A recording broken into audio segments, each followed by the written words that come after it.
Hello and welcome into another edition of Teammate Talk. Now, I don't have Firebirds players, but I do have some teammates in the broadcasting booth. It's Dylan Pescatore and Ian Nicholas. Now, guys, they have known each other since freshman year of high school, and they have to go through 9 innings of baseball every single day. So I sure hope you guys know each other. Pressure is on. Are you excited? I'm very excited. I know a lot about Ian, and hopefully he knows a lot about me. Ian, how about you? It's a shame that we know so much about each other, but we're back again together this summer, and this is what we've been looking forward to all summer long. Let's go. Okay, the first question is, Dylan, if Ian was an article of clothing, which would he be? I'd say a sock. I think Ian is he's going to be used on a current basis over and over again. Very reliable. I go sock for Ian. What color? White.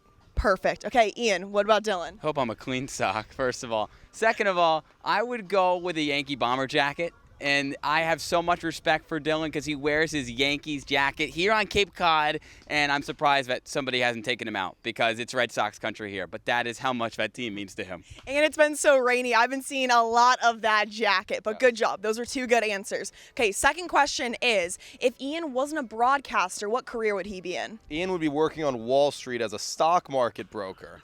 Back in the business, making a lot of money, big numbers, a lot of bottom lines that end in 9 zeros or something like that. He would be in a big house, too. I love it. What a compliment. Okay, Ian, what about Dylan? I'd say a food critic. Dylan is I don't know if it's picky eater is the right word, but he's very particular about what he eats, whether it's saltwater taffy or something else. Dylan is hypercritical, and he is very brutally honest. And he will not withhold the truth. And he will go against the grain. If you really like something, he does not need to like it. So I think Dylan, who's a very critical person, would be an unbelievable food critic. With a lot of ketchup and definitely using a fork. Great job. Okay, question number 3 is, if Ian was trying to get hype for a broadcast, what song would he be playing? So I've gone through a few because Ian goes through decades of music, but I go with his alarm. Why do I know this? Because it plays so long. EXO Tour Life by Lil Uzi Vert, that's his hype song. I love it. Ian, what about Dylan? That's not true. First of all, I only use that song for my alarm because it's so disturbing in front of the song. It's so off-putting, it wakes me up and I have to shut it off. I would go with The Woo by Pop Smoke. Dylan is a massive, to the late great Pop Smoke fan.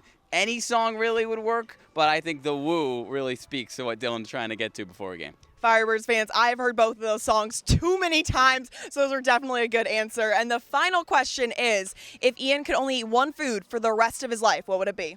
Now, Ian has changed his diet over the years, but if we're talking currently, I go with a buff chick salad. It's a go-to for him. At least 2-3 times a week he's going with the buff chick, and it's a classic for Ian. He's a big buff chick guy. Okay, what about Dylan? First of all, it's buffalo chicken. If you don't know what buff chicken is, a word that I've taught them, and it works. And I'm going to go with another abbreviated food, chicken parm. Go with chicken parmesan. Dylan will eat this every day. Recently, it's been the fish and chips because Dylan apparently never had fish and chips before coming to Cape Cod somehow, even though we've lived in the Northeast our entire life. He's always, though, going to be a chicken parm enthusiast. He's very particular. Like I said, going back from the previous answer, he knows what a good parm should be. And guys, once again, I can say both those answers are 100% correct. We go out to dinner a lot, and those guys are getting those items. But I would say you guys did a very good job. I can tell you guys have been besties for a while, but stay tuned for a lot more teammates on the Teammate Talk.